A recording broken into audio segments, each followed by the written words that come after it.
करूं या ना करूं?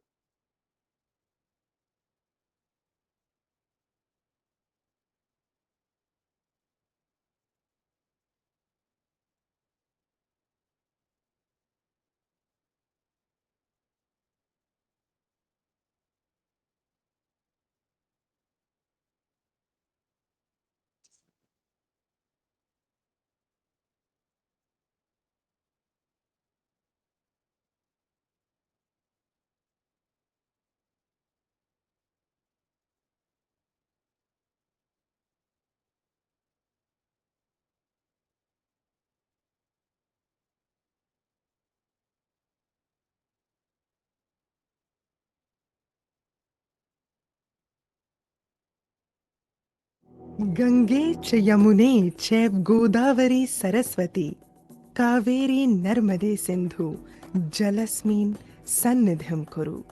जल ईश्वर स्वरूप है, सौम्य, शालीन, जीवनदायक। प्रकृति का दिया ये जल रूपी वरदान पृथ्वीवासियों के लिए सिर्फ एक विरासत नहीं, बल्कि एक जिम्मेदारी है, जिसे आने वाली पीढ़ी के लिए संभालना आवश्यक है। और इस उद्देश्य की ओर पूरी निष्ठा से कार्य कर रहा है राष्ट्रीय जल मिशन, जल शक्ति मंत्रालय, भारत सरकार। आने वाले वर्षों में बढ़ती हुई जनसंख्या के स्वच्छ पेयजल उपलब्ध कराना बहुत बड़ी चुनौती है। पानी का मुद्दा बहुआयामी और जटिल है, जिसके समाधान के लिए सबके प्रयास की जरूरत है। जलवायु परिवर्तन का विशेष ध्यान रखते हुए national action plan on climate change के तहत नेशनल वाटर मिशन की स्थापना की गई। राष्ट्रीय जल मिशन के प्रमुख उद्देश्य हैं जल का डेटाबेस सार्वजनिक रूप से प्रस्तुत रखना और जल संसाधनों पर जलवायु परिवर्तन के प्रभाव का आकलन करना, जल संरक्षण वृद्धि और संरक्षण के लिए नागरिक और राज्य कार्रवाई को बढ़ावा देना, शोषित क्षेत्रों सहित संवेदनशील क्षेत्रों पर ध्यान देना, 20% तक जल उपयोग कुशलता में वृद्धि करना और बेसिन स्तर के एकीकृत जल संसाधन प्रबंधन को बढ़ावा देना। 2019 में जल शक्ति अभियान की शुरुआत हुई और 2021 में जल शक्ति अभियान कैच द रेन नामक एक खास कैंपेन शुरू किया गया। जल शक्ति अभियान के अंतर्गत लाखों की तादाद में रेन वाटर हार्वेस्टिंग स्ट्रक्चर्स बनाए गए, अनेक जल निकायों का पुनर्विकास किया गया, विभिन्न जिलों में जल शक्ति केंद्र स्थापित किए गए, हजारों ट्रेनिंग प्रोग्राम्स और किसान मेले लगाए गए, वाटर बॉडीज की जियो टैगिंग और जीएस मैपिंग की गई और जिला स्तर पर साइंटिफिक डिस्ट्रिक्ट वाटर प्लान भी अपनाए गए। जब किसी अभियान से जनता जुड़ी रहती है तो उसे कार्य की गंभीरता का पता चलता है, उसके सामर्थ्य का पता चलता है, उसके स्केल का पता चलता है, संसाधन कितने लगते हैं उसका पता चलता है। इससे जनता में एक सेंस ऑफ ओनरशिप आती है और जो सेंस ऑफ ओनरशिप जो है ना, वो सफलता की सबसे बड़ी कुंजी होती है। राष्ट्रीय जल मिशन का मोटो है रिस्पेक्ट वाटर फॉर लाइफ, जिसकी ओर बढ़ते हुए जल प्रयोग क्षमता बढ़ाने के लिए जल शक्ति मंत्रालय द्वारा पूर्णतः समर्पित प्रभाग भी शुरू किया गया है, bureau of water use efficiency. जल इतिहास नामक पोर्टल पर ट्रेडिशनल वाटर हेरिटेज स्ट्रक्चर्स की जानकारी सार्वजनिक रूप से प्रस्तुत की गई एवं जन भागीदारी को भी अत्यधिक प्रोत्साहित किया गया है।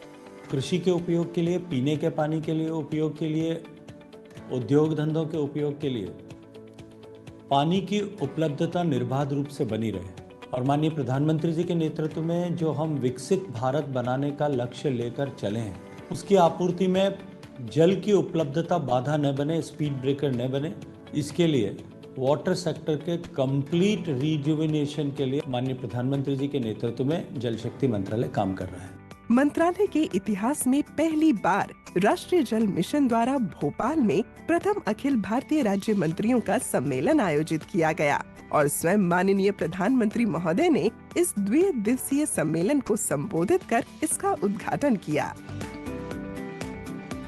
For a campaign to be really successful, it has to have the commitment of the top political leadership.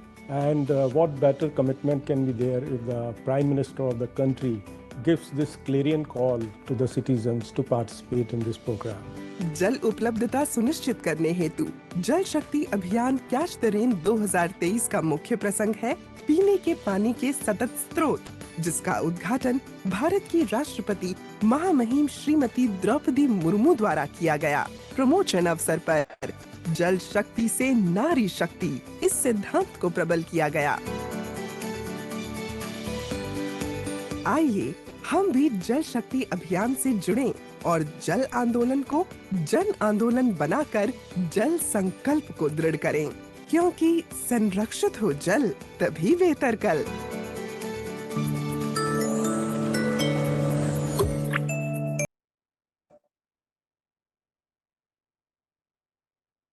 A very good afternoon and namaskar everyone. I am Neha Edwin, Vice President of Water Digest. Welcome you all in today's 50th Water Talk being organized by National Water Mission, Ministry of Jal Shakti and supported by Water Digest. A very warm welcome to ma'am. Today marks a special occasion as we gather here for the 50th edition of Water Talk series by National Water Mission, Ministry of Jal Shakti. We are celebrating a long journey of insightful conversations and knowledge sharing in the field of water use efficiency and water conservation. Water Talk has not only evolved into a knowledge sharing platform, but has also inspired us all connecting with the water experts, practitioners, and concerned citizens from across the nation. Before we dive into today's session, we want to take a moment to express our heartfelt gratitude to each and every one of you for being a part of this incredible journey of Water Talk series by National Water Mission. So without any further delay, it's an absolute privilege for me to introduce our distinguished speaker, Srimati Usha Rajgopalan ji, a remarkable figure in the field of lake conservation hailing from the beautiful city of Bengaluru. Beyond her lake conservation activities, she has an impressive literacy portfolio as well that has garnered a number of awards and accolades. Her co-founding role in the Putanhalli Neighborhood Lake Improvement Trust has earned widespread acclaim for dedicated conservation efforts. Presently, she holds the position of a Homi Bhabha Fellow for 2023-25. Today, she will be sharing insights into the topic that is very close to her heart and essential for our all collective future, lakes as a collective responsibility, the Putanhalli Putakare story. Putanhalli Lake was once deteriorating water body in Bengaluru because of rapid urbanization. In 2008, she initiated a campaign to rescue Putanhalli Lake within her own neighborhood, resulting in its successfully regeneration. And today, the lake stands as a thriving ecosystem, setting a noteworthy example for the other lakes in the city.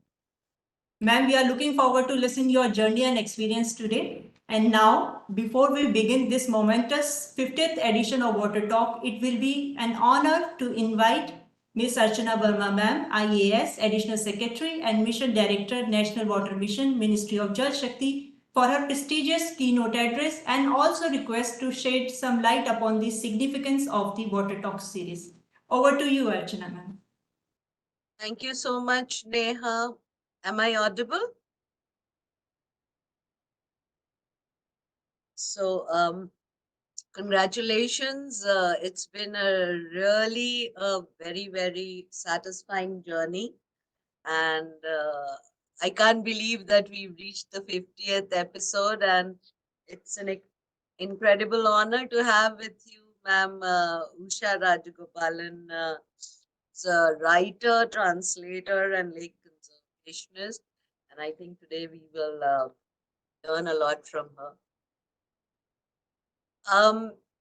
When we talk of lakes, the first thing that conjures before your mind is a beautiful, serene water body, which brings so much of peace and calm to the mind. I think we would have missed many poets and writers if we didn't have lakes, in the world. And there's so many, many lakes which immediately comes to mind when you think of lakes, like the Dal Lake, Bular Lake in Jammu and Kashmir, and Vembanad Lake, Sambar Lake, which I believe is a greatest salt lake in India. Then I've also seen the Loktak Lake in Manipur, which is so beautiful. Then there are also the Pangong So Lake in Ladakh. And of course, the most beautiful that I found was the Dal Lake. I've heard that there's a lake in Kerala which is the cleanest lake in India. It's called Kareri. So, lakes are a thing of beauty, which is a joy forever, and have inspired poetry through the ages. And the saddest part is that lakes are under a great threat because of rapid urbanization, industrialization, and the human density population, especially in the urban ecosystem of India. Before I joined here, I was Principal Secretary, Urban Development Department in the government of Assam. And we were really battling with beautifying Pipor, Beel, and Silsako Lake. Beel in Guwahati city. And I'm really thankful to NGT because, before the famous judgment of the National Green Tribunal in the NGT, we didn't know much. I remember, attending the first meeting of the NGT, wherein we were of the Ministry of Jal Shakti, then in the government of Assam, and we were told that NGT has directed that in case, the water bodies are not clean, then your chief secretary will be called summoned to court. So that started a flurry of activities across India. And the best thing about our National Water Act of 1974, when it was amended in 1988, it, empowers the citizens to take the state to task by giving rights to citizen to file cases. And I remember there's this case number 470 in NGT, which has really led to so much reforms. And now we are seeing a sea change in the last 2-3 years after the NGT declaration gained momentum in the cleaning up of lakes, identification of lakes, and also, the technology footprint for cleaning up polluted lakes. Lakes have become, as ma'am would, I think, specify more, have become the dumping ground because the problem with garbage disposal in urban cities, I have also been the Guwahati Municipal Commissioner Guwahati, is that whoever you go to for setting up a STP, they say not in my backyard. So the not in my backyard syndrome is so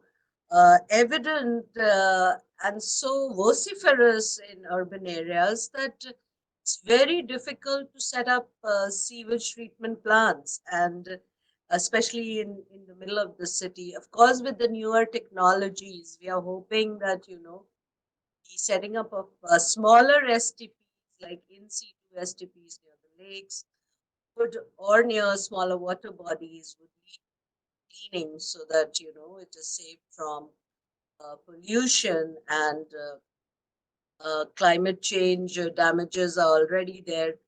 We are seeing the growing of algae and toxicity of the lakes, and also the water quality in the lake. Sewage, as I already said, remains a major problem. and the soil erosion also, which silts the lake. So, but I'm happy that in my experience in the National Water Mission and our coordination with Amrit and National River Conservation Directorate, which gives a lot of money, both these Amrit and NRCD, gives a lot of money for lake and water body rejuvenation. But what we need to take further and what we are doing in the NWM is the setting up of the Bureau of Water Use Efficiency, in which we are going to facilitate the not only the better use of water, but also spread a message and communicate to people that we need to respect water bodies, not just lakes. And that water is a very, very finite source. And by 2050, our demand is to rise to 1180 billion cubic meter, and we only have 1124 uh, billion cubic meter of water, fresh water available to India.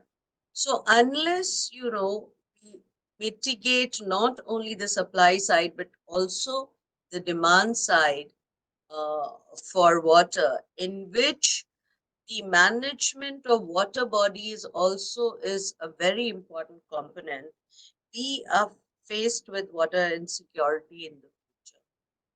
So we are pressing hard for circular economy under the Bureau of Water Use Efficiency, which has its 5 Rs, which we keep saying: reuse, reduce, recharge, recycle.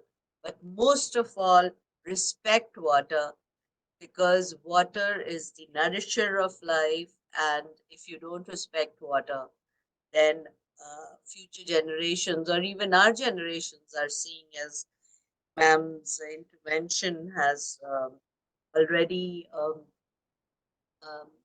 stated. And there are lots of technology footprints, but as I keep saying, that these technology footprints for water conservation of water bodies has to be economically, not only economically viable, but also ecologically sustainable. Like, it should not diminish the biodiversity of the area, or pollute the groundwater. So it's very important that technology suits people, and it is for the people. And it is also very important that people themselves realize. I mean, we all keep our homes so clean. Why is it that we keep think of the outside world as profane and our homes as sacred? Or maybe it's the lack of any alternative. But we really need community participation. Our honorable PM also keeps saying he's a real water champion, and this is various several addresses in either Man Ki Baat or in his speeches. He keeps saying that without community and community participation, we cannot meet the goals of water security for India. And it is under his visionary leadership that we have had scheme of Amrit Sarovars, in which almost 75 water bodies that almost like a lake has been envisioned, and it's really doing remarkable work in terms of groundwater recharge, and we are seeing it in evidence, wherein groundwater water table has gone up in India, which is a good story. So I'll not take much of your time. It's an absolute honor and pleasure, Madam Usha Rajagopalan, and we would like to hear your story of the revival of the Tenhari Lake, and especially about how could you tranquilize the collective and the community. Thank you. Thank you so much, Archana ma'am, for your inspiring words and your valuable insights on the subject of conservation of lakes. So now I request Usha ma'am to please take it forward. So thank you so much to Archana ma'am, to the National Water Mission, and to the Water Digest for inviting me. I am actually just a representative of not just my lake, but also of the entire community around it, and the government, especially the Lakes Department, and of course the many other lake groups that are equally striving to revive their lake in their localities. So it's incredible to think that what began actually as a neighborhood initiative should now reach a national platform like this. So thank you so much.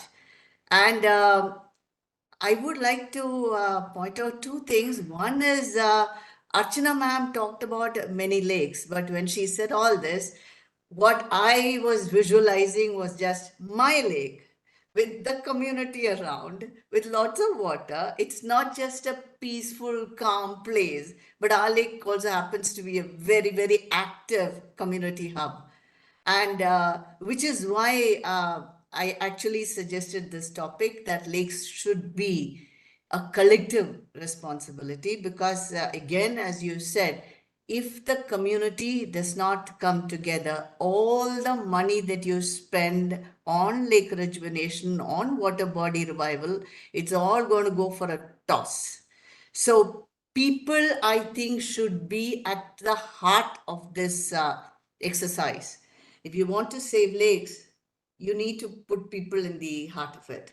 And I must tell you that I definitely didn't start off with all this knowledge, because when I came to Bangalore, it was essentially to take up my writing career. My children had grown up and gone out, and I finally got to become a full-time writer rather than multitasking with writing and parenthood.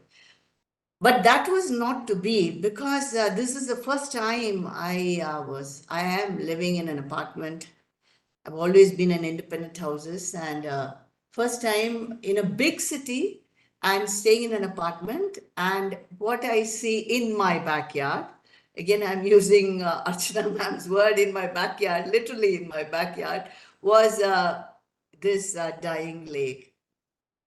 I don't know whether I should really call it, is it a lake or is it a pond? Because it's a very small one compared to the typical lake standards. It's a small one, but size didn't matter, because what was very clear was that people were dumping all sorts of debris, and tippers used to come and offload their muck.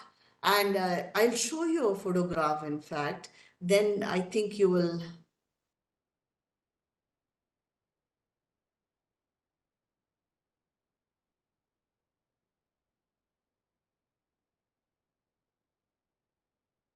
So this was how the lake was. As you can see, you can, people are, oh, it had all these piles of litter, and people were setting it on fire, and the encroachment, very heavy encroachment. Yeah, thank you, Neha, for pointing it out. And this was what actually I was getting to see.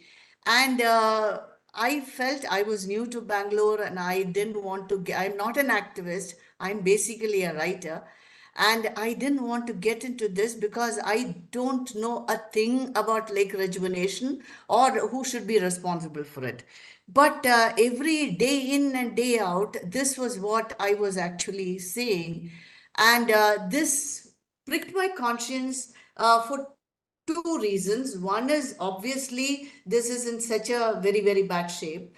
And the second is that we moved to Bangalore in July 2006. My father had passed away in January that year, and he had been in the Indian Forest Service. So he had inculcated a very deep sense of respect for natural resources and environment in us. So on the one hand, I'm thinking, what would Anna have done if he had seen this lake dying like this? And what am I doing? All that he had taught me is it going for a toss. So this was one. And on the other hand, of course, I don't want to get distracted with anything. I want to be me, myself, and my writing. But the site of this took over. And I mooted a campaign in 2008. I live in a huge apartment complex, so I essentially sent an email to everybody saying, let's get together and save the lake. And the response was typically like, what are we paying taxes for? Government officials won't listen to you. And why do we take all this trouble? There will be you have to confront real estate sharks and whatnot. But whether it is writing or anything else that I do, if I take up something, I need to go all out and do my very best. And if it doesn't work, then I'll do some more. And it's very rare that I'll give up without even trying. So I thought, let me try it out. And fortunately for me, after my campaign flopped big time, I approached a neighbor of mine. His name is Ashwin Mahesh.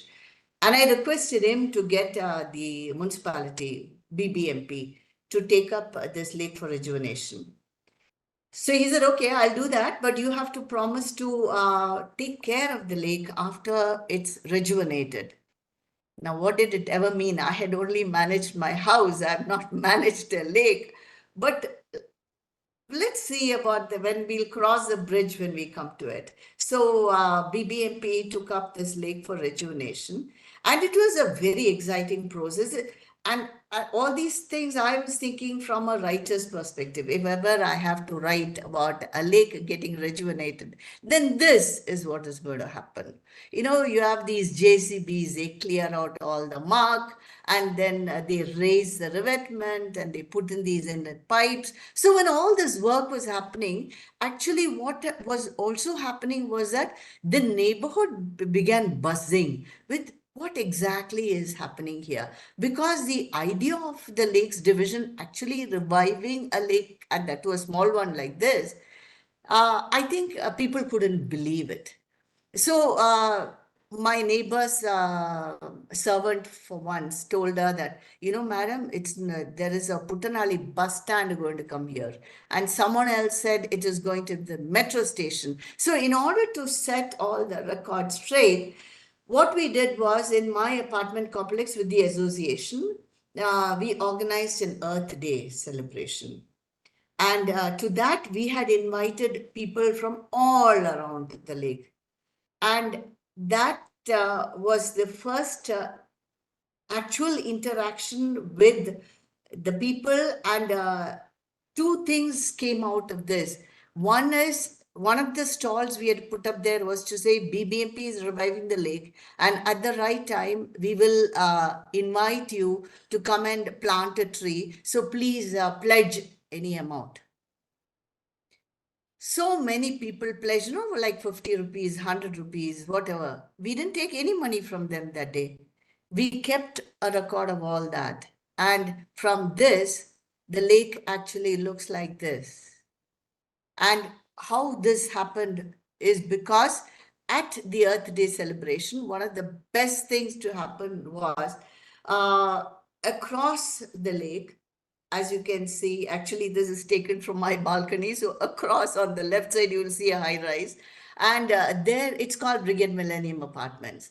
And for Earth Day, 3 of them had attended the Earth Day, and they were as crazy or as committed as I am, and we decided to form a trust in order to assist BBMP with the maintenance of the lake. And this is a charter that we drew up. It was very clear that just the 4 of us are not going to, create a magic. We are not going to wave a wand and get everything to happen. It has to happen with the people around. So from day one, it has been our intent that we will make the community responsible for the welfare of the lake. But all this is fine. What we have to do to actually get to reach our goal is to work with so many departments. Honestly, it was my dream when I was in college to enter the IAS, and I flunked it and I never made it. And now on behalf of my trust, my friends and I have been interacting with so many people. It's not just the lakes division, but it is also with the sewerage board, with the pollution control board, BESCOM because we installed an aerator fountain, with the Department of Fisheries because we didn't want commercial fishing in the lake. This is really, what shall I say, a cobweb of people working with bureaucrats and trying to convince, on the one hand, the people living around the lake, they can see what's happening. So they are with us. But to convince these government officials that we are actually here to help you, we don't have any vested interest in it, that took a little time. BBMP with the Lakes Division, we had always been working with them we still work with them from 2010 to now, and it has been an incredible support. They have been an incredible support to us. So much so, I think last year or 2021, we nominated BBMP for the Earth Day Network Award for the Best Municipality Award. I think it's called the Star Municipality Award or something, and they did get it. So that was an endorsement from the people's side to say, oh, you actually can work with government officials. They do listen to you. But every time it is a challenge, and there are many others whom we have not included in the slide. For instance, the Revenue Department, the Slum Board, and it goes on and on. Between working with people and liaising with the government, I think it is easier to work with the people because for the simple reason that people living around the lake, like there have been people who have been associated with us from day one, and it's now 13 years. But so many officials have changed. Each time that happens, we have to start all over again, building bridges, winning their confidence, our trust, to show that we genuinely mean to work with them. We are not competing with any department. We are working with them. We are bringing the people in the locality to work with you. Because, as I said, this is what has been working for us from day one. So as with, I am sure Archana ma'am would know that there are always some good people everywhere, including very proactive officials, bureaucrats. And there are sometimes we felt we are banging our heads on the wall, and the only thing we tell ourselves is, okay, that person is going to get transferred. So baad mein dekha jayega. Maybe the next person who comes may be more cooperative. That is the only way to go forward, because you can't just throw up your hands and say, this X officer, that Y officer is not listening to me. We are not getting our work done. Just keep banging, banging, banging on the door till sometimes it'll open a chink and we walk in. And here, I told you about this Earth Day, 2010 April, getting pledges from people. In July 2010, when the first phase of lake rejuvenation was complete, we invited residents in the area saying, now it's time to come and plant trees. And BBMP helped us out tremendously because, as I said, the four of us had absolutely no clue as to how you go about a tree plantation. So BBMP helped us. They gave us about 125 saplings. They sent the labor, the soil, the manure.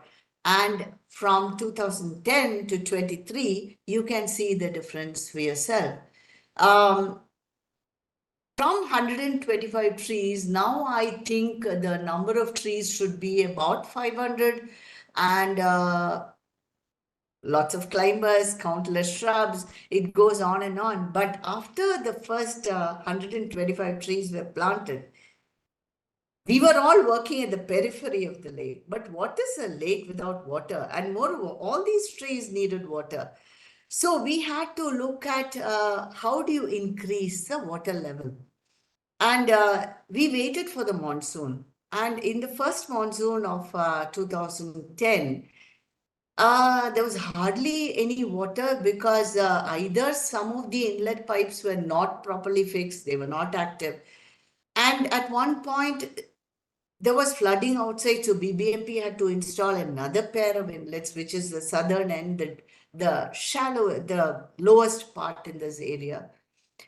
So all told, the water was not enough, even during monsoon, to fill the lake. Forget about being able to draw water for all the plants. So one of the things that we did was to divert, we got a total station survey done by a company based in Bangalore. That gentleman came to visit the lake, and then we took him around, and so he said, oh, that happened to be a Saturday when all our residents were working at the lake. It's a volunteering day. And he said, oh my goodness, so much work is happening. What can we do? So we said, money, please. So they said, no, we can't give you money.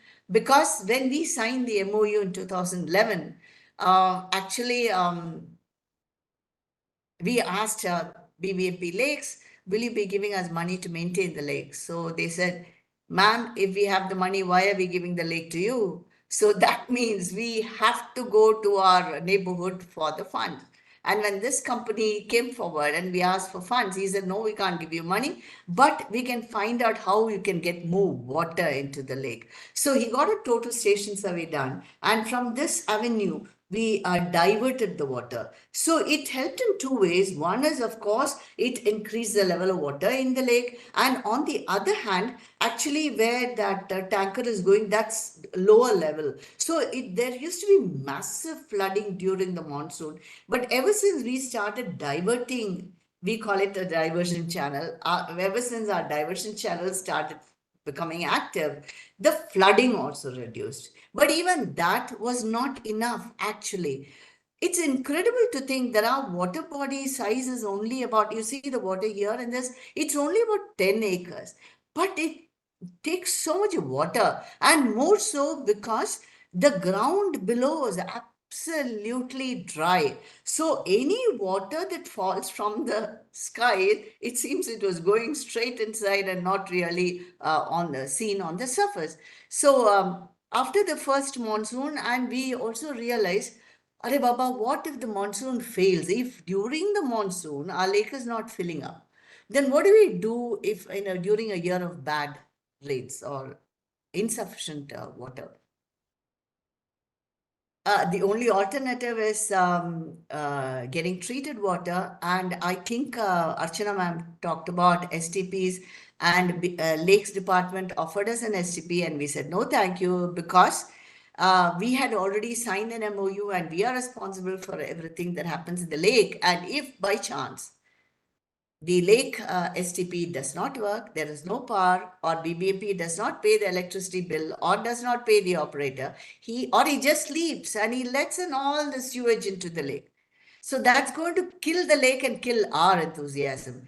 But in my apartment complex, it's South City, they have a very good STP. It has to be good, because in the new blocks, actually, those days it was 5. In fact, today they have added another 5 blocks to using the treated water from the STP. So actually, it is tertiary treated water, and in the new blocks, it was used for flushing and in the gardens extensively. And so we knew that the quality of water would be very good. So we went and met the Lakes Division, and they said, oh, what if they let in sewage? So we showed them the lab reports, and we showed them how it is functioning very well, etc. And then the association and myself, my friend Nupur, and BBMP chief engineer, all of us went and met Pollution Control Board. So Dr. Acharya, who was then the chairman, he was very happy about it, and he said, now the big question, who is going to take responsibility for this?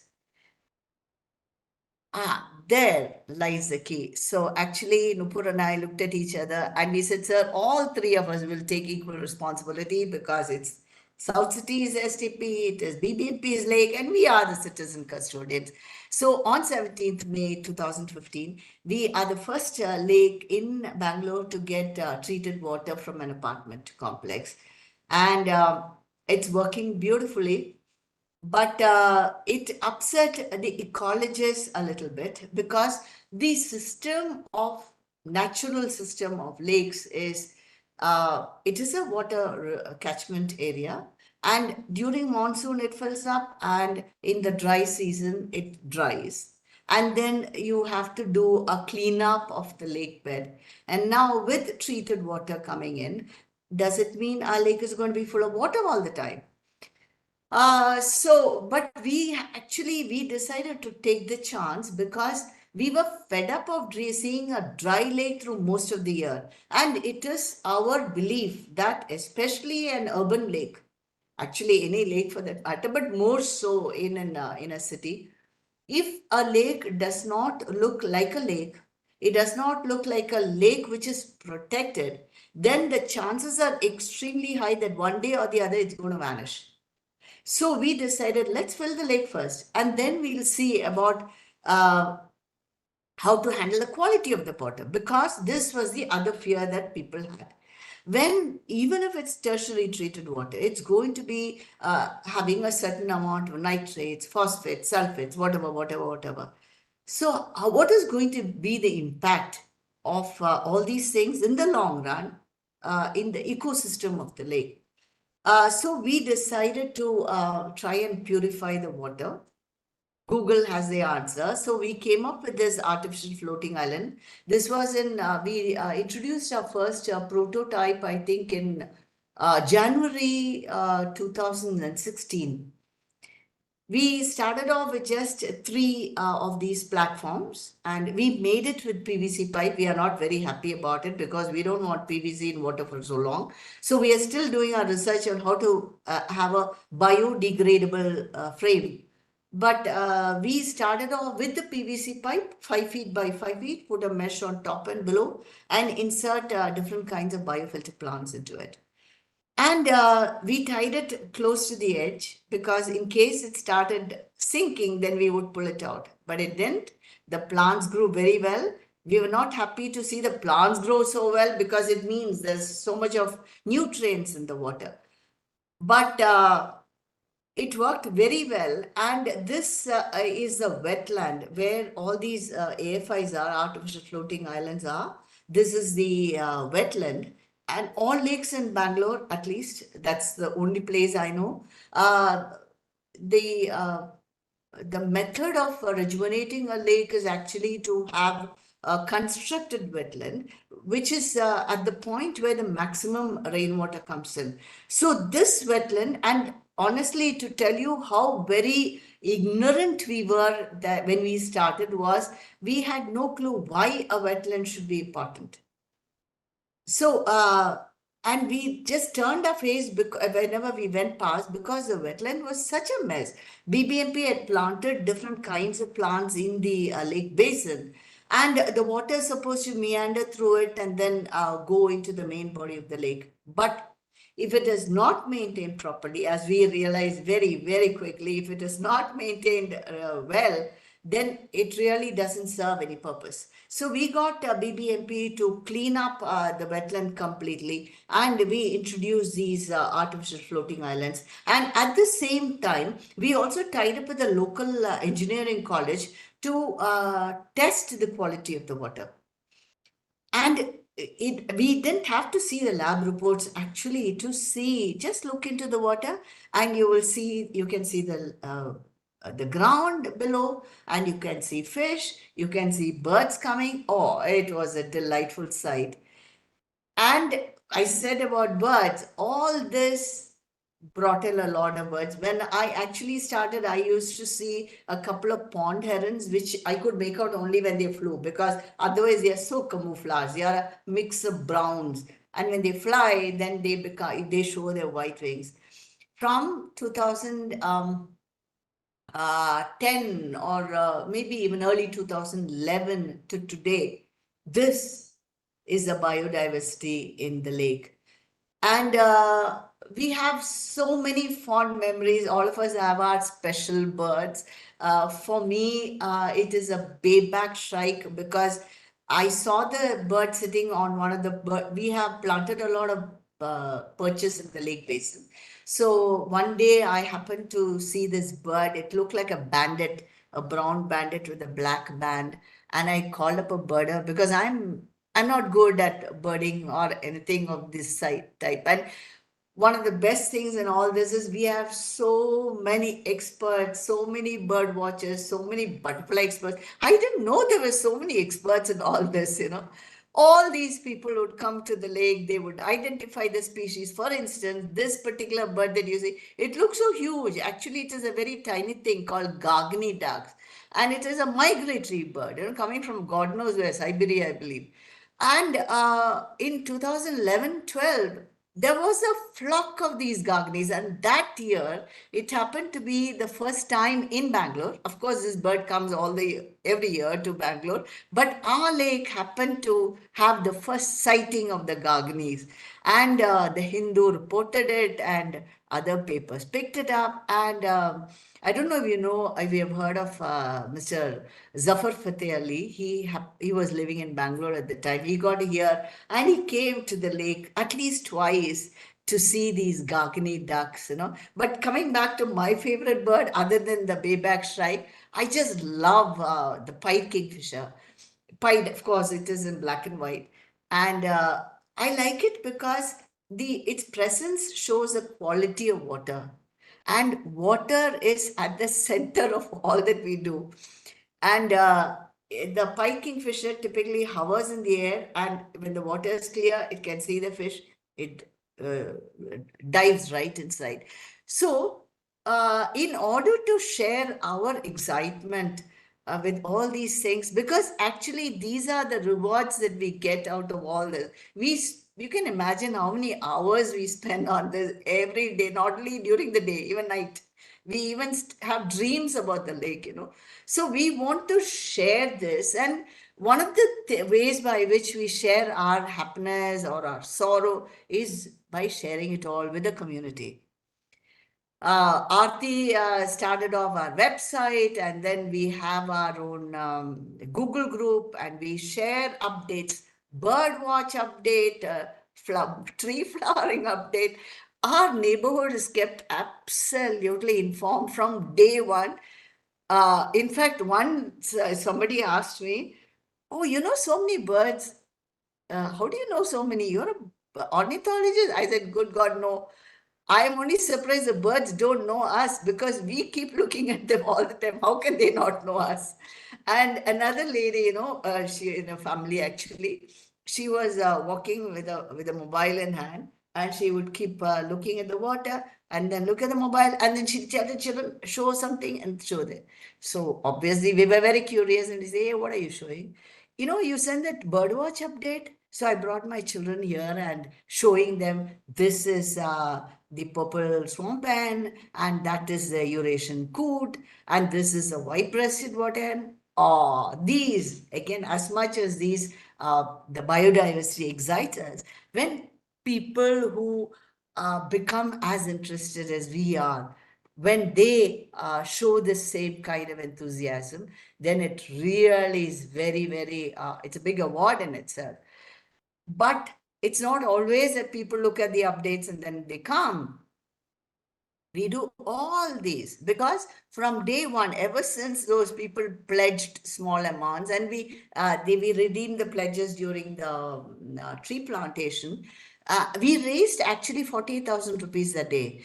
Promptly with that money, we hired a gardener and a security guard, because all these people have reposed their trust in us, you know, and we wanted them to come back maybe a month later, 2 years later and say, hey, this is the tree that I've planted. And actually, we have had many occasions in the early days. Now, of course, the trees are very tall. When we have seen, my own fellow trustee, Mr. Ramaswamy, his granddaughter Ria had planted one little sapling. And every year for some time, she used to come and measure her height against which is growing taller, me or my tree. And obviously the tree shot up. But all these things are ways by which we actually engage the community to tell them about the presence of the lake. See, they may read our updates, they may not read. The information is there for them to access. Like that, all these events are here for them. And we hard sell it to them, saying, oh, we have all these events because I may be interested in, let's say, weekend gardening, and someone else may be interested in a book release. So, as I said, we have all kinds of people all around us. So, in order to bring them kisi bhi tarah to the lake, into our lake system, these are the different things. In fact, tomorrow we are actually having a BioBlitz, and we are expecting, going by the registrations, at least 50 people to come. And we are so excited because not just by the number of people who are going to come, but by how many species they are going to spot. Because it's very important for us to know that the little spider that we don't see, because for me and my friends, when you go to the lake, it is a workplace. We don't see lots of things. But all these experts or all these people who just spend time looking at things, they are the ones who give us the inputs. They need not be experts. We are trying to make everybody an expert, at least interested in the conservation. So when it started, actually when I started in 2008, there were two others, Rajesh Rao working with Lower Ambalipura and Priya Ramasubban working with Kaikanonali. We were really like the high-rise buildings in Bangalore, you know. Me in South City, they in their locations. We didn't know each other. But once we got to when we found out that these people are also working on this, we all got together. And from this actually helps this exchange of problems, of knowledge, of our little successes. Again, it's not just that we share it only with the locality, but with everybody who is interested. In fact, Neha, for all you know, I might start sending you these updates too. When we started organizing all this nature walk, our first nature walk, for instance, was in November 2011. And it's the same person who's conducting the BioBlitz tomorrow, Deepa Mohan, who took it that day in 2011, November. And that was for Children's Day, so I can't remember the date. I can't forget the date either. And that got reported in the press because it was not usual for any lake in Bangalore those days to get revived and actually have the community taking care of it and holding these awareness programs. And so when the press covered it, what happened was people used to contact us, say, hey, we have a lake in our locality. How do we go about it? So we share our expertise. By then, yes, we do know a little more than how we started with. And we even give them contacts, we share our trust deed, and we handhold them as much as we can. And we cannot do more than this. We cannot go and actually assist with problems in a particular lake, because our lake, Chintu Pinto Lake it is, but even then it's our baby. It gives us a lot of problems. We need to really look after it so closely. We don't have the time or the wherewithal to help, to physically help other groups. But what we do is in every other way that we can. And today, look at, this is a figure as of June. I need to update this. So we have so many lake groups. And this, I would like to think, is the first step towards actually a citizen-led lake conservation in the city. Bangalore has been in the news. First, it was called the Kalyana Nagara, city of tanks. At one point, it was supposed to have city of 1,000 tanks. All these tanks are actually man-made, used for irrigation. And in urbanization, we lost so many of them. And from the 1980s, the destruction was even more rapid because the IT hub started and the city just burst into a fast track of growth. And lakes were the first ones fell prey to this urbanization because they were seen as uh, a land which can be built upon. And I'm sorry to say that people did not understand that without water, even the busiest metropolis is going to die. Okay, so what we are all trying to do is to spread the message to others in the groups, others in the city, saying that you can also save your lake in the locality. Stop crying about it. Just do something. We'll tell you what we have done, what we can do together. And all of us have actually come together as as a federation of Bangalore Lakes. And in this context, all this, we have come to a certain point, but again, it is now up to the government to recognize even more our role in this scheme of things. They have to understand that just the department alone will not be able to take care of public spaces without people's involvement, because people are the end hold users of that facility, so they have to be included in whatever is done. So this is what we are working towards. And I would like to actually end this by asking Neha to show a short video.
Thank you so much, Usha ma'am. You have shared a very beautiful journey and experience details of yours, and also to give an idea that we should secure the whatever natural resources we have in our city. That needs to be secure first. So thank you so much, ma'am. And Ashna ma'am, would you like to add something here, or we should can we open the Q&A session?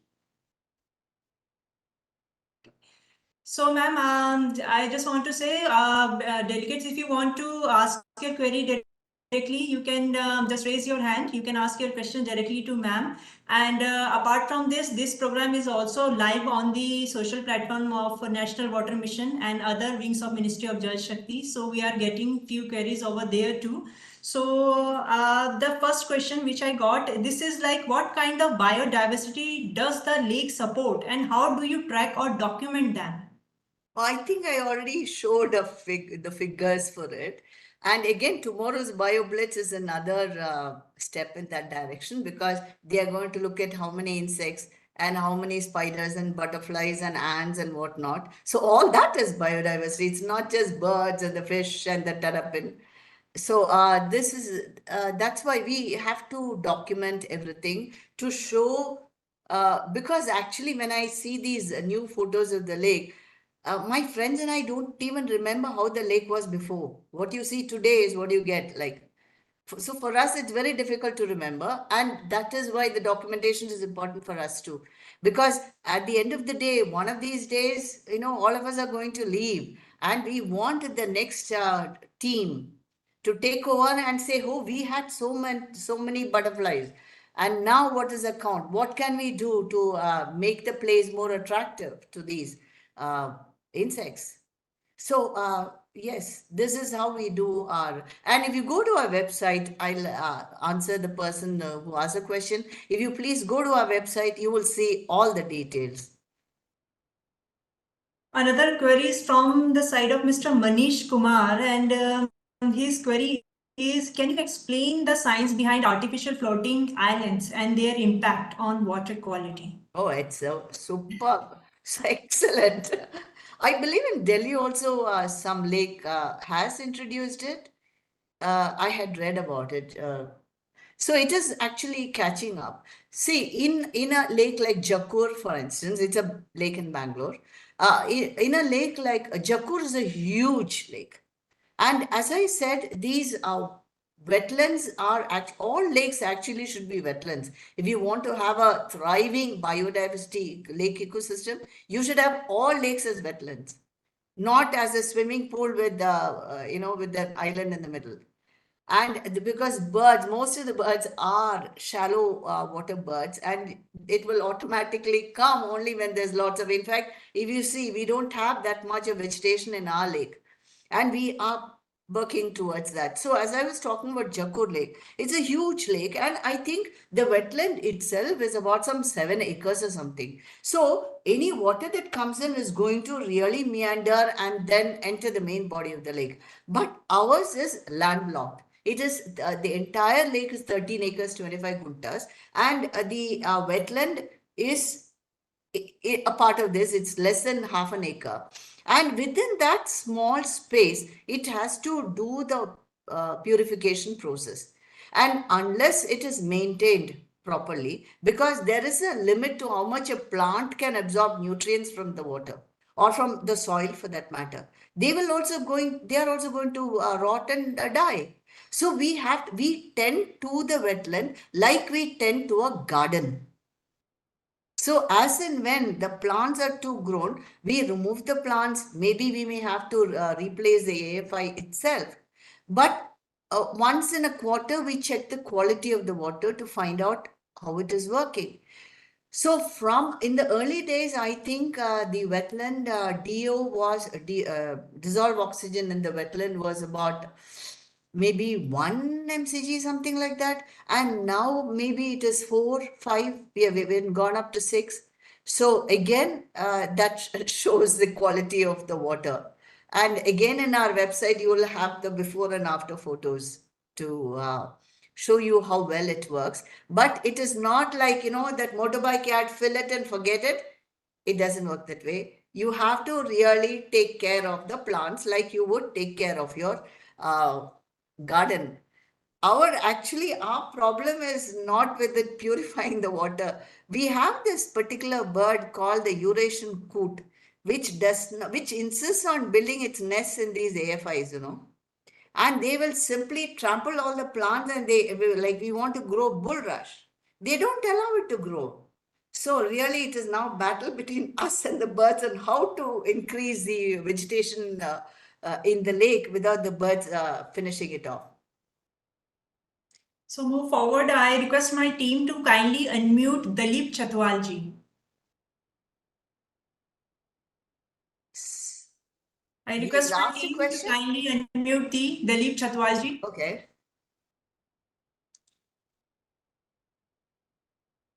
Yes, Dalipji, you may ask your query.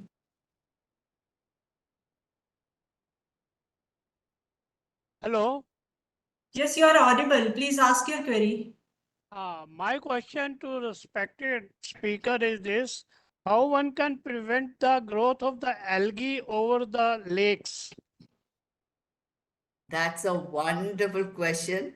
We have also had that problem. See, all these lakes, ponds, they are all stagnant water, and it is without aerating it, it is going to algal bloom is going to form. So what we have done is to install that fountain which you saw in the aerate the water through fountain through this fountain. And secondly, with these biofiltration plants, you have to keep churning, not really churning the water, remove the excess vegetation, let the sunlight fall on it, and keep aerating the water, either with these aerator fountains which throw water into the air and then comes down, or with having these diffusers in the water. That's the only way to work out. But I must also tell you that whatever you do, it is very likely that when comes summer, the water is going to get nutrient, the minerals in it is going to get concentrated. So the water will look somewhat green. But with the first rain, that will vanish. In our lake, actually, this getting the treated water, we get roughly about 4 to 5 lakh liters a day, and that also helps to, because it is an infusion of fresh water. So that also helps to reduce the algal bloom. I request Dr. Syed Sahib Hassan. You may please ask your question. I request again Dr. Syed Sahib Hassan. You may please ask your query. Yes, madam. Thank you very much. Very nice and wonderful lecture that you have given. And because of the wetland is, we know the wetlands, India comes under the Ramsar site, and it has the area has been increased. And recently in 2020, also many wetlands has been undertaken by the Ramsar site.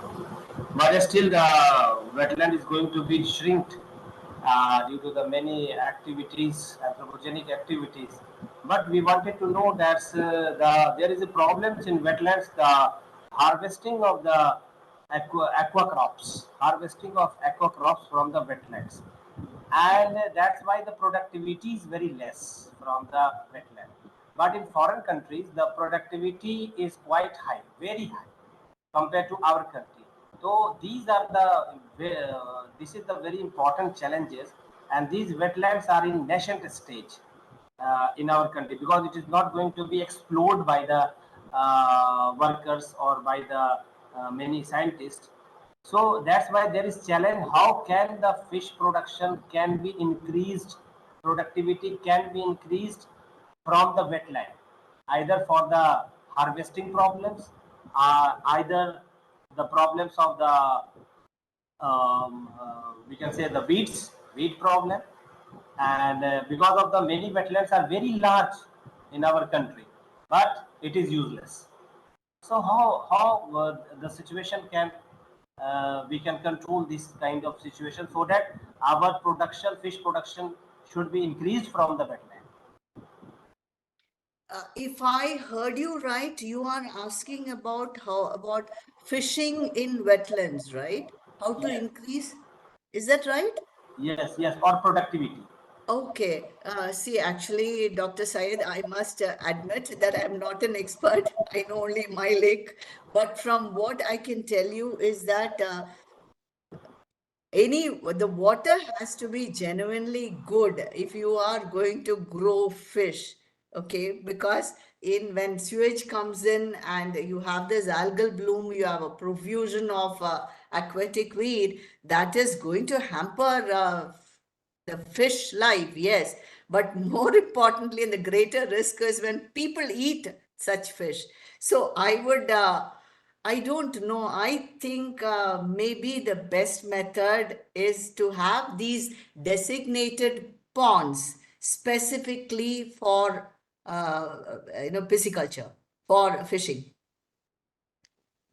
So we are getting so many queries, but due to time constraint, this is my last question, which is the side of Mr. Ravi Kumar. And the question is, what are the big problems caused by current models of turning village irrigation tanks into urban lakes? Oh, that evolved. That just evolved. When, if all the earliest chieftains of Bangalore, they created this irrigation tanks. Actually, they dammed the natural valley system, and in order to store water, and they created these channels so that upstream will go to the low stream catchment tank and so on. So the city was always full of tanks which were full of water. And when the livelihood shifted from fields, from agriculture to horticulture, to growing all these vegetables, exotic vegetables, because Bangalore always used to have these vegetables which the British especially loved. And when all that changed, and then you had more and more of the IT and the heavy electricals and whatnot coming in. So along with livelihood changing, the tanks were not, the value of tanks were not seen, because everything that you see today it has a price tag to it, and a lake does not have a price tag. What it has is all underground and in the air around it. Okay, so when you stop seeing it as a precious a precious space which is actually going to make our life easier in the future, you don't see that. If you think about it only in the short run, today Bangalore has grown so much, we need to find place for all these apartments and the malls and whatnot. Then lakes are going to suffer. These tanks are going to suffer. That's what has been happening all this time. So the concept of urban lake has also evolved over time, and that is why I feel that any lake which does not look like a lake through most of the year, it becomes terribly vulnerable. And it is very important that people living around the lake, in earlier systems, you also had the villages. When the source of water was the village tank or the pond, then they would not even spit into it. But once you started getting this water from pipes, etc., where are you bothered about these village ponds? Then you will find it getting used up, right? So Bangalore also, all these Hallis are actually villages. That's why you have all these villages with these water tanks in this area. But people are not drawing water directly from it. So I have this concept, maybe it's crazy, but when lots of borewells, in fact, actually just before this session started, I could hear borewell digging outside our house, because ever since this lake got revived, the number of borewells around the area has shot up. People are, on the one hand, we are trying to find ways of filling the lake with water. On the other hand, people are drawing it from underground, which is absolutely fine. But what I'm trying to say is that unless people in this area rise up in arms and say, this is our lake, we are going to protect it, nothing is going to happen. We have to come together. It is our community responsibility. It is all our responsibility. Wherever we are in the village, we are in a town, we are in a Mofussil town, wherever. I don't know whether I answered this gentleman's question after all this. Did I? Yes, ma'am.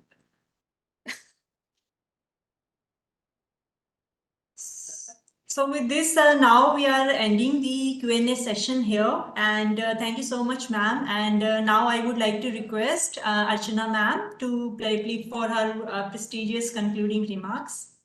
Over to you, ma'am. Thank you so much, Usha ma'am. It was very, very gratifying and rejuvenating.